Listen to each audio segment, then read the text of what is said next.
Assalamualaikum warahmatullahi wabarakatuh. Hai semuanya, welcome back to my YouTube channel. Balik lagi sama aku Alma Nur Atika.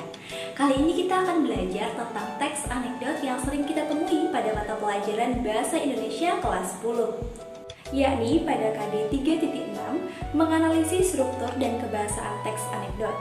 4.6 menciptakan kembali teks anekdot dengan memperhatikan struktur dan kebahasaan. Lalu apa sih itu teks anekdot?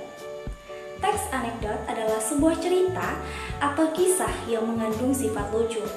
Meskipun teks anekdot berisi cerita lucu, tetapi teks anekdot juga bisa memiliki banyak maksud yang biasanya digunakan untuk menyampaikan kritik. Teks anekdot ditulis dengan tujuan untuk membangkitkan tawa pembaca sebagai sarana hiburan atau sebagai sarana untuk mengkritik. Ciri-ciri teks anekdot.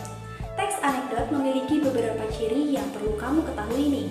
Di antaranya, yang pertama bersifat lucu, yang kedua bersifat menggelitik, yang ketiga bersifat menyindir, yang keempat bisa berdasarkan pengalaman pribadi atau tokoh, yang kelima memiliki tujuan tertentu, keenam hampir menyerupai dongeng, dan yang ketujuh bisa menceritakan hubungan antara manusia dan hewan. Struktur teks anekdot.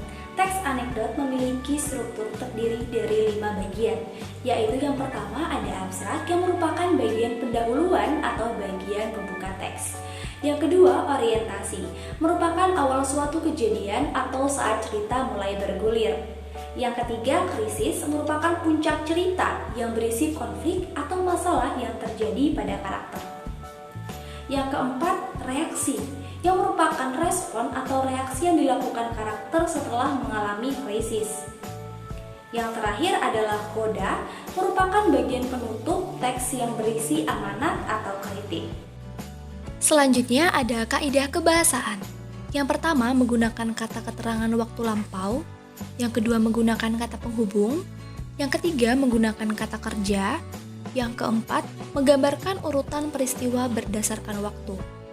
Yang kelima, menggunakan jenis pertanyaan retoris, yaitu kalimat pertanyaan yang tidak mengharuskan untuk dijawab. Ini merupakan salah satu contoh dari teks anekdot dengan judul Baju dengan Harga Termahal. Nah, demikian pembahasan mengenai teks anekdot. Semoga dapat bermanfaat ya teman-teman. Sebelum saya akhiri, selanjutnya akan ada 5 pertanyaan yang harus teman-teman jawab ya. Semoga kalian dapat menjawab pertanyaan tersebut dengan benar. Saya akhiri, wassalamualaikum warahmatullahi wabarakatuh.